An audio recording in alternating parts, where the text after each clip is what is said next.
एक बार एक शिकारी शिकार करने के लिए जंगल में पहुंचा। उसने अपने तीर पर बहुत ही खतरनाक जहर लगाया और शिकार को निशाना बना करके उसने तीर को छोड़ा, लेकिन उसका तीर चूक गया और तीर एक पेड़ पर जा लगा। वो पेड़ बहुत ही हरा भरा और बहुत सारे तोते उस पेड़ पर रहते थे। जैसे ही वो जहरीला तीर उस पेड़ पर जाकर लगा, वो पेड़ धीरे धीरे सूखने लगा और उस पेड़ पर जो भी तोते रहते थे वो एक एक करके उस पेड़ को छोड़कर जाने लगे। उस बड़े से पेड़ के कोटे में एक बहुत ही बूढ़ा तोता रहता था, जो बहुत ही धर्मात्मा और अच्छे मन का था। सभी तोते उस पेड़ को छोड़कर जाने लगे थे, लेकिन वो बूढ़ा तोता जाता था, दाना लेकर के आता और उसी कोटे में आकर के बैठ जाता था, परंतु उस पेड़ को छोड़ने को तैयार नहीं था। बूढ़े तोते के साथियों ने कई बार आकर के उसे समझाया कि यह पेड़ सूख रहा है और किसी दिन गिर भी जाएगा, चलो किसी और पेड़ पर चलकर रहा जाए, परंतु वो बूढ़ा तोता वहां से जाने को तैयार नहीं हो रहा था। अब ये बात देवराज इंद्र तक पहुंची। उन्हें बताया गया कि एक तोता है, वो जिस पेड़ पर रहता है उस पेड़ पर एक जहरीला तीर लगने के कारण सूखने, गिरने और खत्म होने की कगार पर आ पहुंचा है, और एक बूढ़ा तोता अभी भी वहीं पर रह रहा है। वो दाना लेकर आता है और वहीं पर रहता है, जबकि उस जंगल में बहुत सारे पेड़ हैं, लेकिन वो उसी पेड़ पर रह रहा है।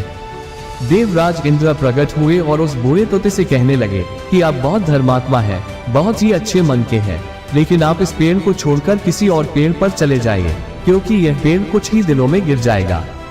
तालाब के पास में बहुत से बड़े बड़े हरे भरे पेड़ हैं, बड़े बड़े कोटे हैं, उन पेड़ों पर फल भी लगे हुए हैं, उन्हें वहीं पर तोड़कर खा सकते हैं, परंतु यहाँ से आप चले जाए।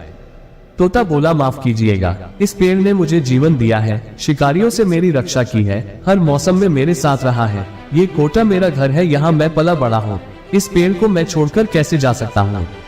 इस पर संकट आया है तो क्या मैं इसे छोड़कर चला जाऊं? मैं ऐसा कभी नहीं कर सकता।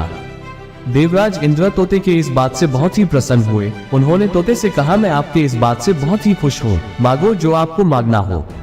उस बूढ़े तोते ने कहा, मुझे बस इतना मांगना है कि जिस पेड़ ने मुझे जन्म दिया, जहाँ मैं रहा पला बड़ा, जिसे आप मेरा जन्मभूमि कह सकते हो, आप इसे फिर से वैसा ही हरा भरा कर दो जैसा ये था। देवराज इंद्र ने अमृत से उस पेड़ को सींच दिया और पहले की तरह हरा भरा कर दिया। अब वापस से उस पेड़ पर आकर के बाकी तोते रहने लगे। वो बूढ़ा तोता कुछ समय तक और जिंदा रहा, फिर उसकी मृत्यु हो गई और वो स्वर्ग में चला गया। ये कहानी हमें सिखाती ये है कि जब भी किसी इंसान का बुरा दौर आता है तो इमोशनली वो टूटा हुआ होता है, उसे किसी के सहारे की जरूरत होती है, किसी की आवश्यकता होती है। अगर आप ऐसे समय में उसे छोड़कर चले जाएंगे, उससे बात नहीं करेंगे, मुंह मोड़ लेंगे, तो आपसे बुरा कोई नहीं है, क्योंकि आप किसी के सुख का साथी बने या ना बने, लेकिन आपको हमेशा किसी के दुख का साथी जरूर बनना चाहिए।